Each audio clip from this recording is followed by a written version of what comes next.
Pronto.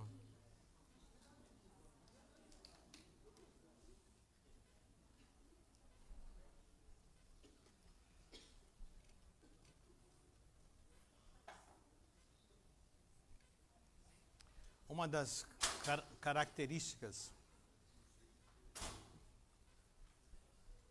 Pausa. Recomeçar. Nossos diáconos, nós temos 2 diáconos, que um fica nessa porta, outro naquela porta, para evitar isso. Então, essas portas são para emergência. A gente tem as saídas principais para não tirar a atenção, né? Mas ambos estão trabalhando hoje, não estão aqui. Então, mas tudo bem. O Daniel tem crédito. Entendeu? Muito. Esse menino tem acompanhado o evangelismo de rua, não faltou os treinamentos, foi para a rua também, voltou celebrando com os feixes, não é isso? Voltou trabalhando com os feixes.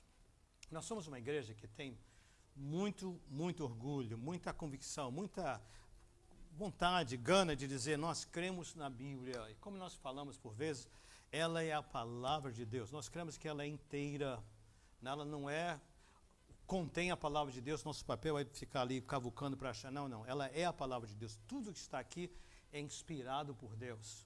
Nós vimos na quinta-feira que toda a Escritura é inspirada por Deus. Ela é boa, ela é útil para corrigir, para instruir, para orientar, para colocar de volta no lugar, para que a gente possa crescer. Estou parafraseando 2 Timóteo 3, 16, 17, mas ela é essencial. Leia a sua Bíblia, faça parte do plano, você vai aprender muito.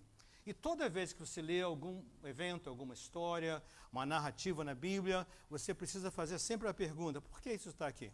Qual foi o propósito de Deus? E aqui do púlpito, sempre o alvo é olhar o que está e dizer, Senhor, ajuda-nos a ver, o que o Senhor quer dizer com esse texto, com essa parte que está aqui? Eu quero chamar a sua atenção para o Evangelho de João. Abram suas Bíblias e mantenham aberto, eu encorajo você a fazer anotações.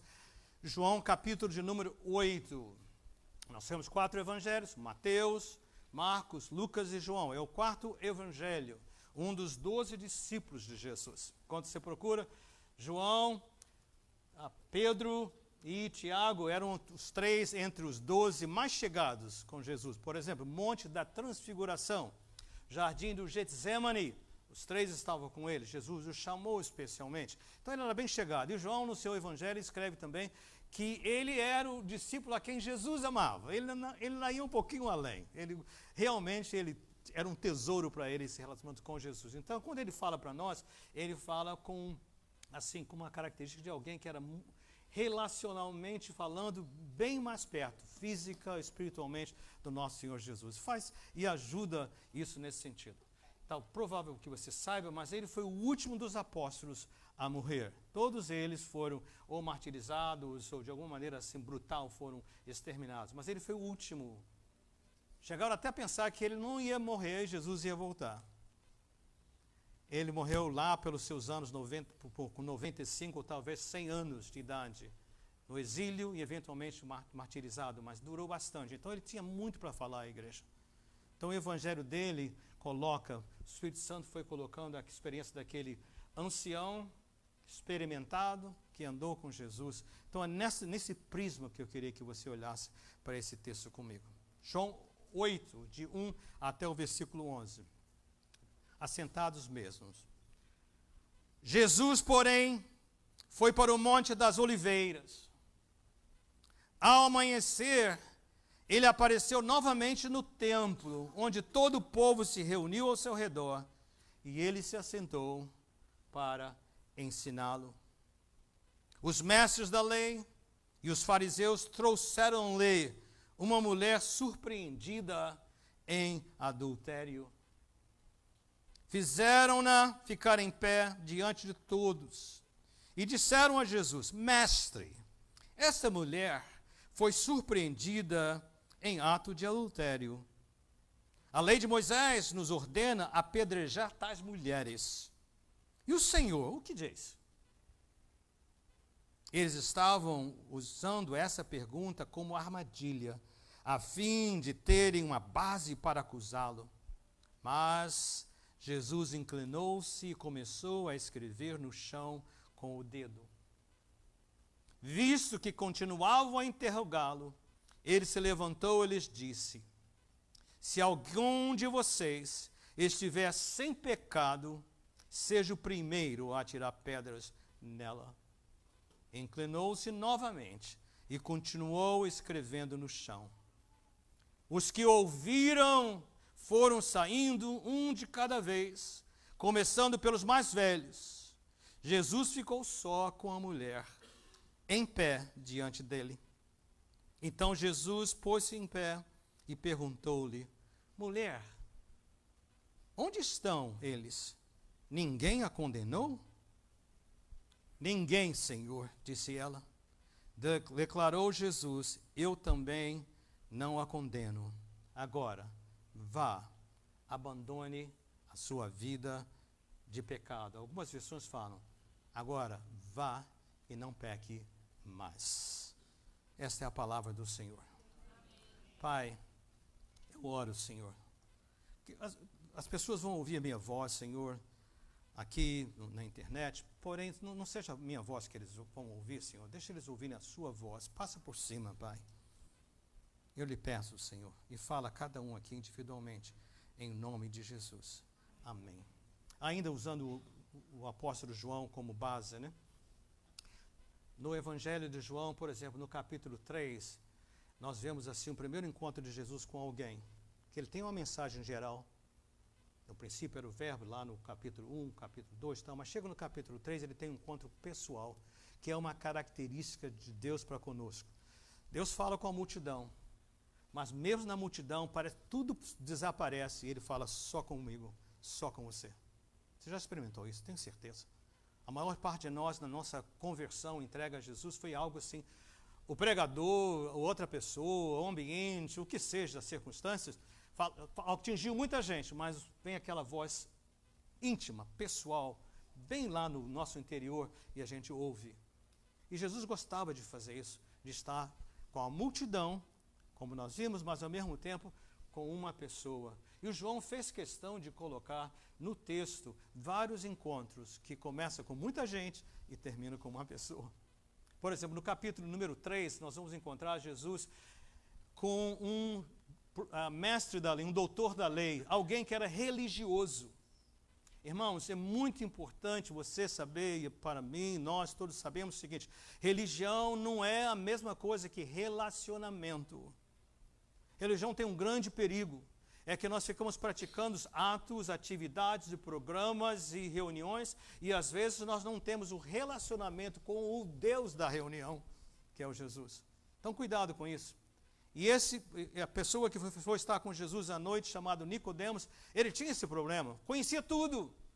O que fazer, o que não fazer, como fazer, quando fazer. Mas ele não tinha um relacionamento com Jesus. Ele se encontra com Jesus à noite e João deixa bem claro, Jesus vai muito pessoal com ele. Nicodemos, você tem que nascer de novo. Se você não nascer de novo, você não verá o reino dos céus. Então ele tem essa prática. Para mostrar como Jesus trata conosco individualmente, no próximo capítulo, João agora trata com outro personagem, um a um. Vocês se lembram quem foi? Quem foi o personagem? Esse meu lado, para o lado direito aqui. Quem foi aquele personagem do capítulo 4 que Jesus falou um a um? Pessoal aqui da minha esquerda, quem foi esse personagem?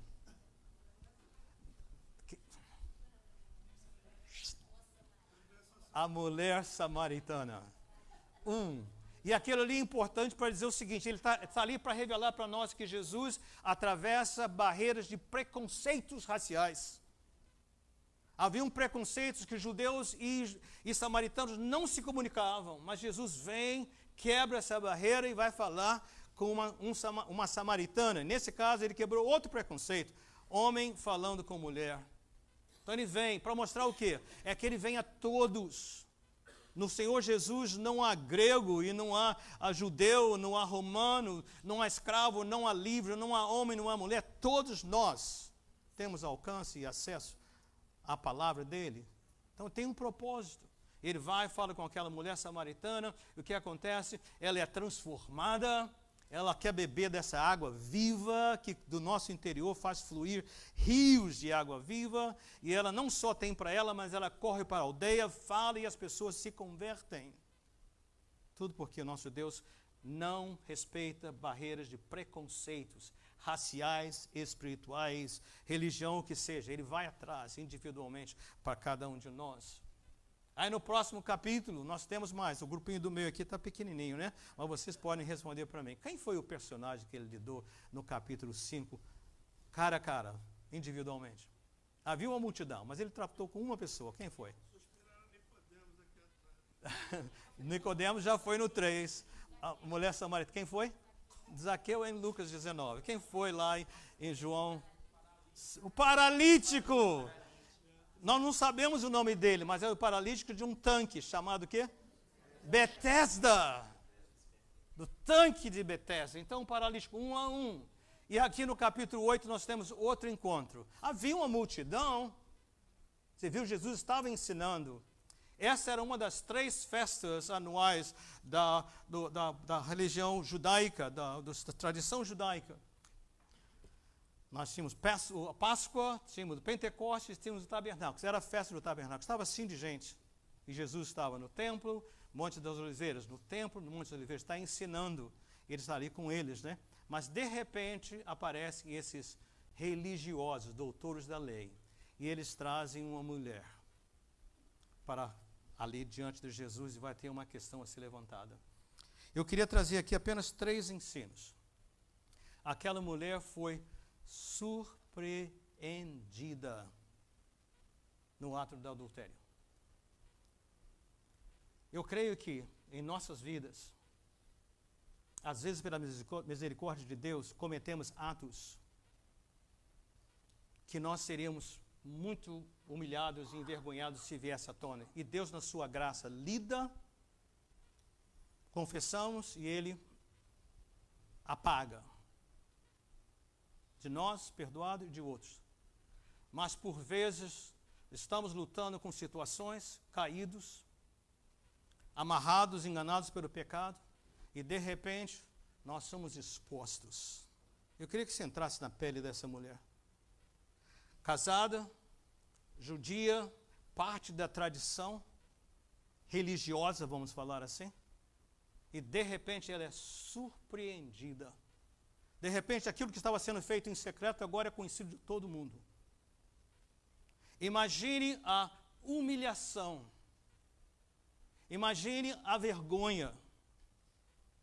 Imagine o desespero, sabendo qual era o castigo, a pena daquele ato.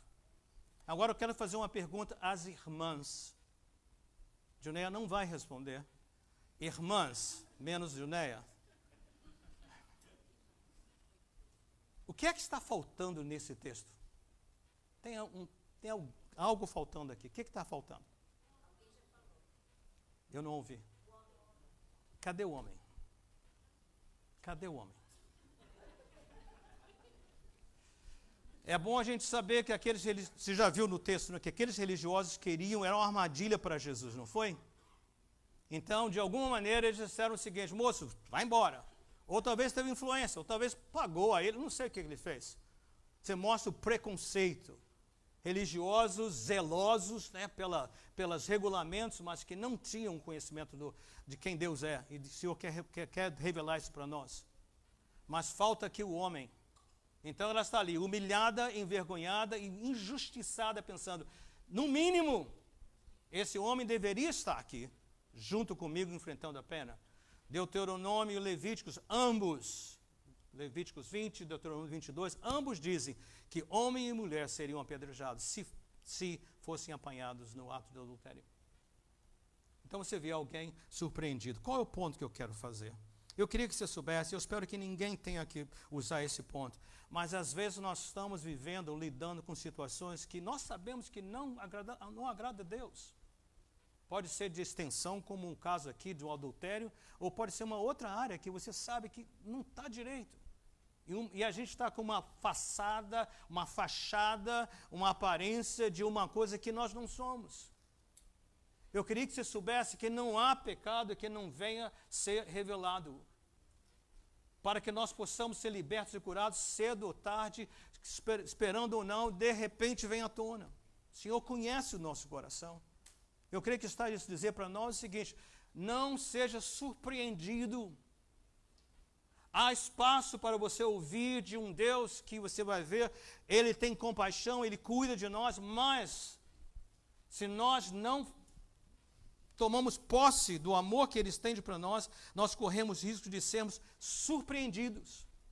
E de repente temos que lidar e com todas as demais circunstâncias.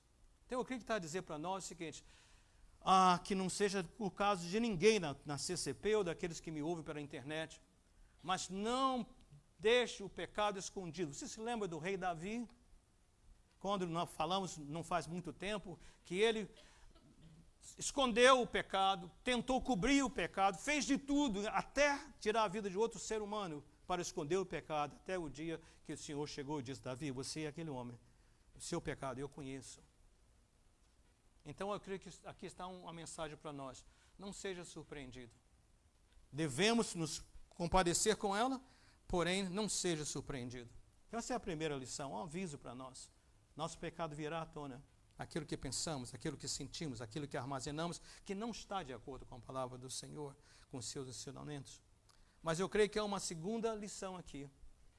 Como é que Deus lida conosco quando estamos caídos? E Ele lida conosco de uma maneira que, assim, extraordinária. Porque enquanto aqueles indivíduos queriam usá-la para a armadilha para Jesus, para ela queriam apedrejá-la, Jesus vem e Ele usa algo que está na palavra como compaixão. Duas palavras, compaixão. Para nós em português é tão fácil de entender isso. Em outras línguas a tradução não é tão clara. Mas compaixão quer dizer o seguinte, com intenso amor, de olhar e ficar profundamente movido pelas circunstâncias que às vezes nós estamos, sejam de nossa responsabilidade ou de circunstâncias que estão fora do nosso controle.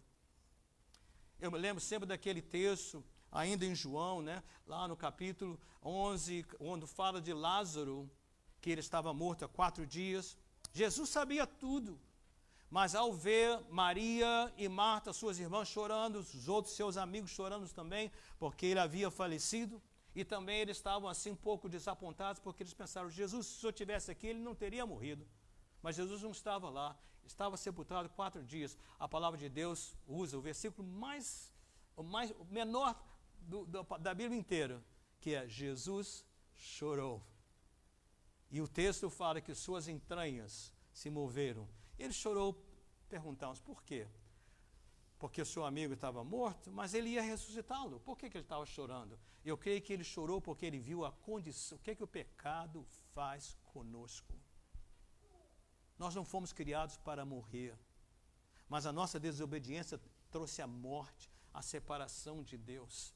Então, naquela hora, Jesus, mesmo sabendo que ia ressuscitar o Lázaro, ele teve compaixão, ao ponto de as suas entranhas se moverem. E o que é que nós vemos aqui? Jesus não trata como aquelas pessoas, ele trata com compaixão. O seu proceder com aquela mulher demonstra uma paixão tremenda, um amor intenso, inigualável. Nós não podemos medir a sua largura, a sua altura, a sua profundidade. Tremendo o amor de Cristo por nós. E ele faz isso. E aqui ele vem e demonstra isso. Como é que nós sabemos isso? É que ele não cai naquela armadilha daquelas pessoas. Mas antes de dizer isso, eu creio que está aqui não só para dizer para você, ouça, é assim que Deus olha para você. É assim que Deus olha para mim. É assim que Deus olha para as coisas boas que eu realizo, mas para as coisas ruins que eu deixo de realizar. É com esse olhar, com essa disposição que ele diz. A Bíblia chama isso de compaixão, ou também chama de graça, favor imerecido. Eu queria que você soubesse que esse favor imerecido está à sua disposição. Esse texto tem o intuito de revelar isso para nós. Mas eu creio que vai um pouquinho mais além. Esse texto está aqui para dizer para você e para mim que nós precisamos aprender a tratar os outros que caem da mesma maneira que Deus nos trata.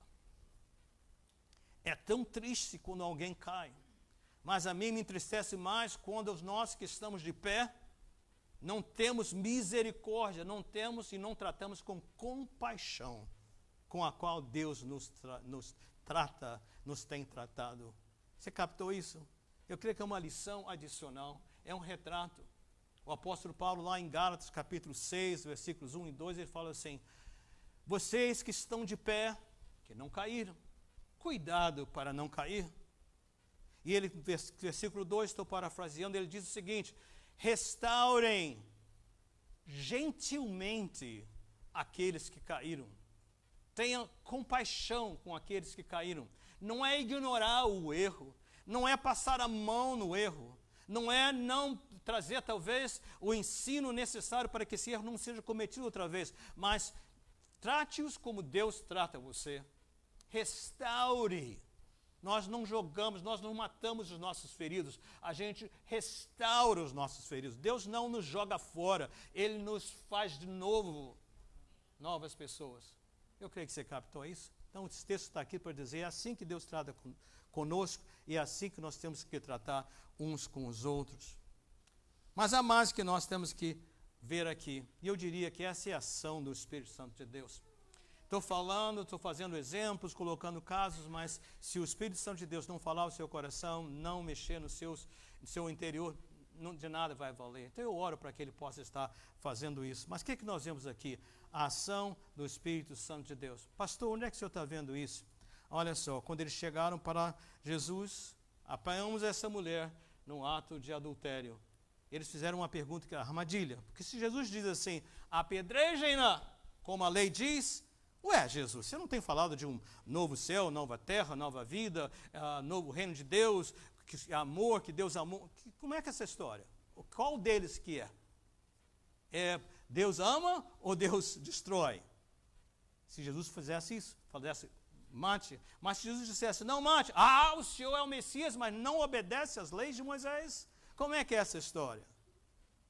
Você vê a sabedoria de Jesus, ele não vai perder tempo com tolice, com argumentos desses. O que é que ele fez? A mulher está ali, eles fazem a pergunta, ele se abaixou e ele começou a escrever. No chão. O que é que ele escreveu? O que estava escrito ali, meu lado esquerdo aqui? O que ele escreveu? Ninguém sabe. O que ele escreveu? Qual foi qual outro incidente na Bíblia que fala especificamente que a mão de Deus, o dedo de Deus escreveu algo? Numa parede. Eu falei meu lado direito, né? Livro de Daniel. Você fica ansioso, né? Que capítulo foi, então? Qual foi o capítulo? E quem era o rei? Capítulo 5, Beltazar, né? Não foi no Nabucodonosor, filho dele, né? E o que Deus escreveu? Meu lado direito. O que Deus escreveu? Vou parafrasear. Coloquei você na balança e achei faltando. O Senhor acrescenta naquela escrito o que ia acontecer como resultado, que os persas estavam prestes a invadir a Babilônia e conquistá-la, naquela mesma hora. Mas a mão de Deus estava escrevendo o quê? Julgamento. Nós não sabemos o que Deus escreveu, o que Jesus escreveu no chão. Mas eu fiquei pensando assim, quem sabe que se fosse eu faria isso, né? Sou Jesus, eu conheço tudo, né? Sou Deus também, né? Eu sei o interior de cada um. O Júlio, o José, o Mark, e foi escrevendo. Aí o Júlio olhava para ali, ui. Aí o José olhava para ali, ui. Aí o Mark olhou para aí e foi assim. Eu não sei se ele foi isso. Talvez foram os 10 mandamentos. E aquelas pessoas foram vendo. Eu não cometi adultério, que é um dos 10, mas eu. Então aquilo foi a convicção. Essa é a obra que, quando a palavra de Deus é exposta para nós, encaixa. A carapuça serve. Deus fala individualmente. Eu preciso saber onde é. Não adianta. Ele me chamou para uma vida com Ele, andar com Ele. Então eu não preciso ficar enfeitando. Eu fiz isso bem, faço isso. Não. Quando Ele apresenta, convicção vem, arrependimento precisa acontecer. Ele fez isso. Você notou também outra característica? Quem foram os primeiros para ir embora? Os mais velhos. Por que os mais velhos?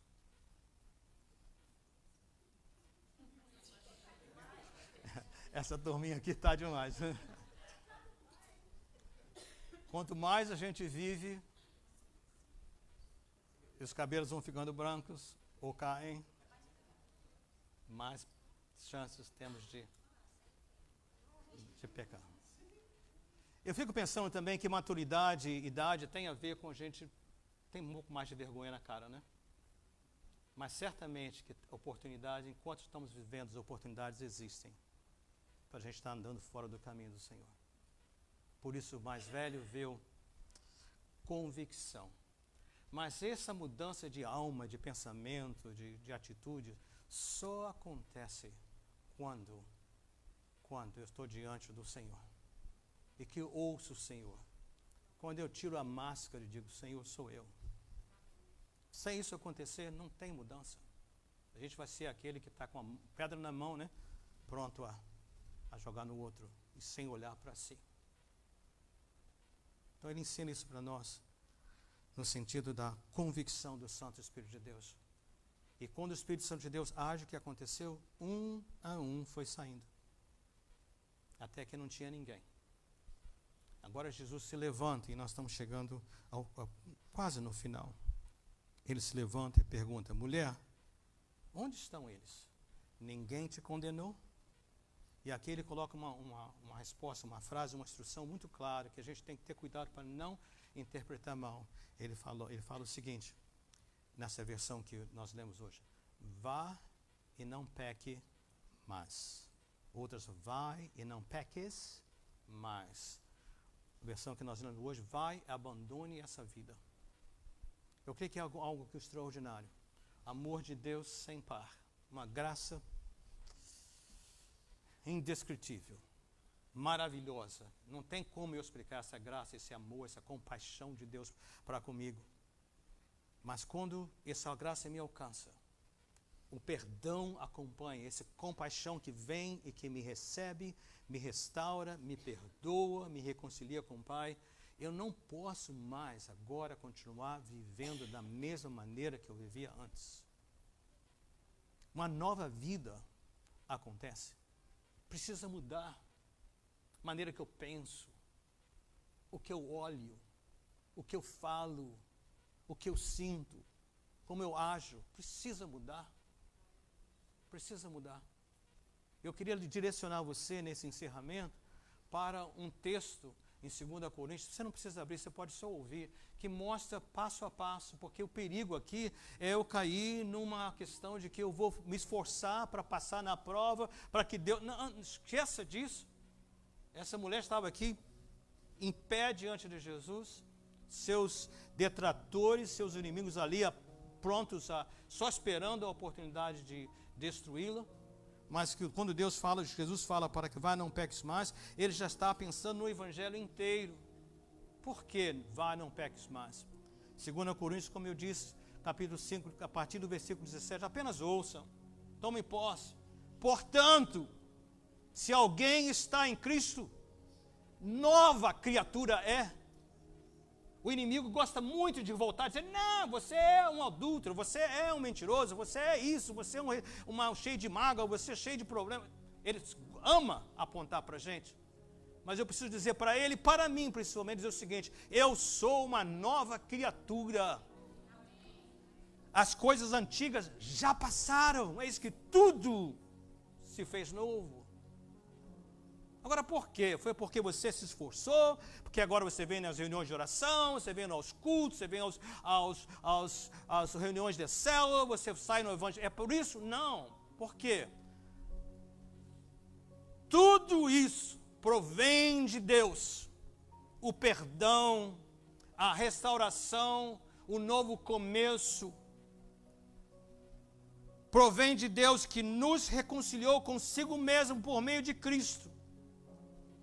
E nos deu o ministério da reconciliação, ou seja, que Deus em Cristo estava reconciliando consigo o mundo. E olha aqui a parte ainda mais extraordinária, não levando em conta os pecados dos homens, dos seres humanos, e nos confiou a mensagem da reconciliação. Olha que coisa extraordinária, se você nunca tomou posse disso. Não importa quão suja a vida foi, não importa quão sujo o ato foi, não importa quão terrível a situação é, em Cristo Jesus, o Senhor não põe na balança, Ele não leva em conta.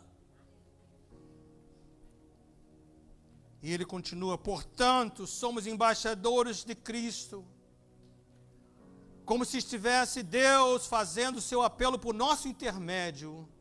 Por amor a Cristo lhes suplicamos, reconciliem-se com Deus, porque Ele é amoroso, Ele é compassivo, Ele é misericordioso, Ele é fiel, Ele cumpre a sua palavra. Como é possível tudo isso? Como pode de repente, de um adúltero, agora uma nova criatura, como é possível? E o texto termina dizendo, Deus tornou pecado por nós aquele que não tinha pecado, colocou tudo em Jesus, para que nele nós fôssemos feitos justiça de Deus. O que aconteceu? Uma troca divina. Deus pegou a minha sujeira, colocou em Jesus, pegou a vida extraordinária, sem mancha, sem mácula de Jesus e colocou em mim. E esse milagre espera todo aquele que reconhece o que o Senhor fez, está fazendo por nós. Nós ouvimos falar que Ele quer nos arrancar das trevas para a luz. Esse é o desejo dEle. Ele quer te fazer uma pessoa caída, uma nova criatura. Esse é o plano e desejo dEle. Aquele que está destruído, levantá-lo e restaurá-lo. Esse é o plano dEle. Cuidado para não cair nas mentiras satânicas. Uma eu já mencionei, é dizer que você é o adúltero, você é o caído, você é o pecador, você é o que não presta. Não creia nisso. É mentira satânica. Você pode dizer para ele, em Cristo Jesus, eu sou uma nova criatura. Mas a outra também, cuidado com o desempenho. A questão do desempenho não foi só problema dos fariseus, nem dos judeus da época de Jesus, através da humanidade. Quantos de nós se perdem pelo caminho porque nos esquecemos que somos salvos pela graça de Deus. Pela graça somos salvos, não vem de nós, não vem de obras, para que ninguém se glorie. É somente a riquíssima misericórdia do Senhor. A outra mentira também que eu diria que você precisa acabar com ela. Há um ditado na língua portuguesa no Brasil que diz o seguinte: pau que nasce torto, morre como? Torto. Não com Jesus na causa. Nunca. Posso ter nascido o mais torto possível, nas circunstâncias piores possível, ter tido a infância, a adolescência, a juventude pior que possível. Mas no momento que Jesus entrou na minha vida, na minha causa, tudo se fez novo. Nova criatura. As coisas velhas já passaram. Tudo se fez novo.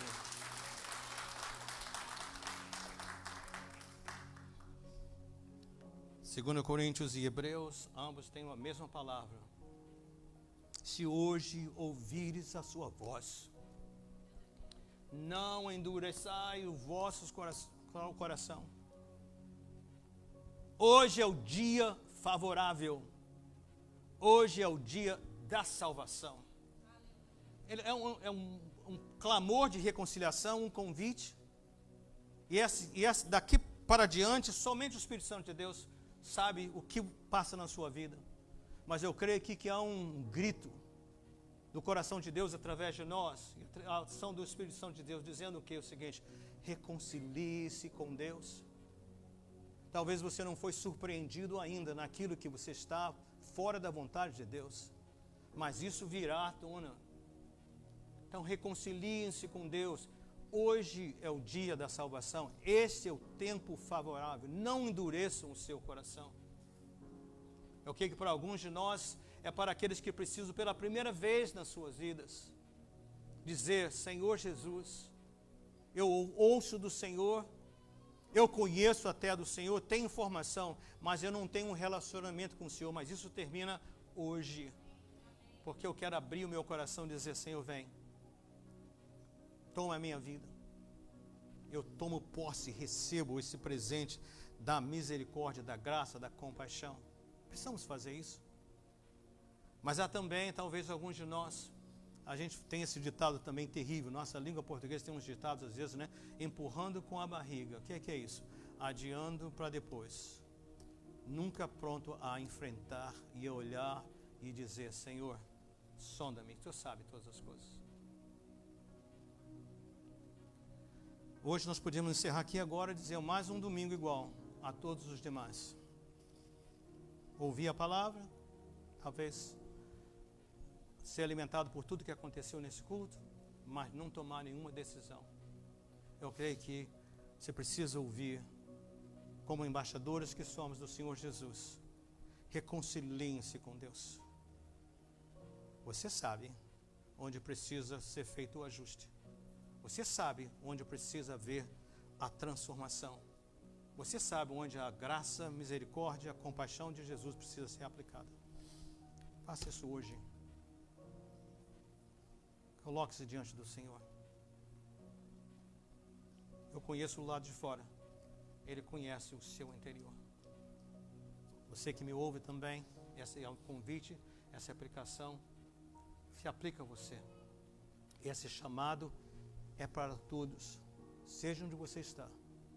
Aquilo que o Senhor já revelou para você, que precisa ser mudado na sua vida, aquilo que tem dominado e prendido você, precisa ser rompido hoje, em o nome do Senhor Jesus.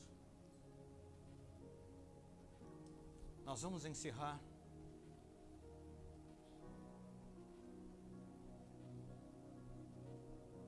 Eu vou respeitar você, não vou pedir você para vir aqui nessa hora no altar. Eu sei que vários de vocês estão debaixo de convicção do Senhor. Você foi pesado na balança e foi achado faltando. E você não quer continuar assim, você quer acertar isso hoje. Sem que terminarmos o culto, vou permanecer aqui. Nossos irmãos presbíteros vão estar comigo aqui também.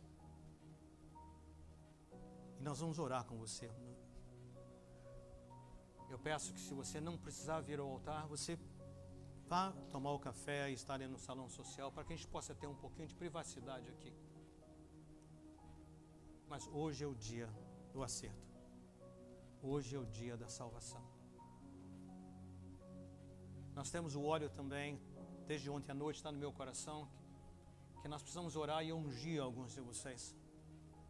Seja enfermidade, seja pecado, seja estender a mão e o braço e dizer: em nome do Senhor Jesus, liberta, solta. Eu pedi também a nossos diáconos e líderes de ministérios que permaneçam, caso seja necessário. Mas agora eu quero orar e pedir que as amarras do inferno, as mentiras satânicas, em nome de Jesus, sejam destruídas na sua vida. E que você esteja liberto para poder, face a face com o Senhor Jesus, receber dele a restauração que é necessária. Fiquem de pé comigo.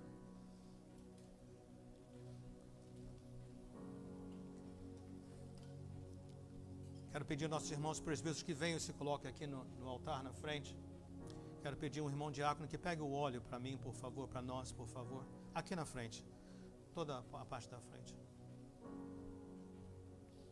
Diáconos, líderes de ministério, fiquem a postos, se for necessário. Pai querido,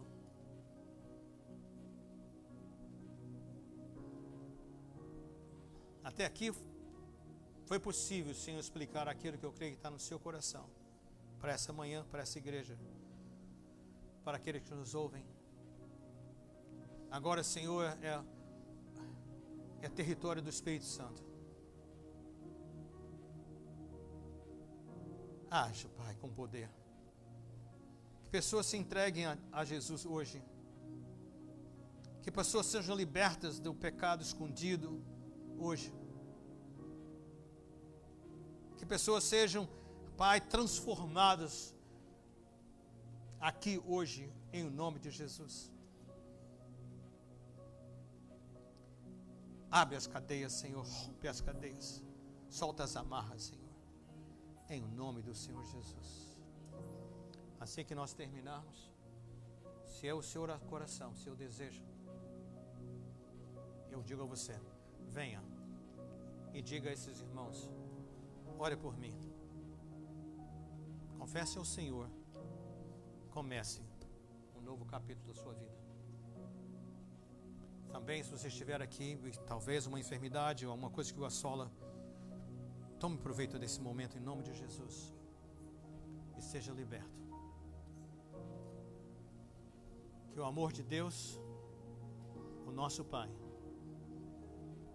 que a graça do Senhor Jesus Cristo, que a comunhão e consolação do Santo Espírito de Deus esteja com cada um de vocês, agora e para todos sempre. Amém. O altar está aberto. Vão em paz, em nome de Jesus.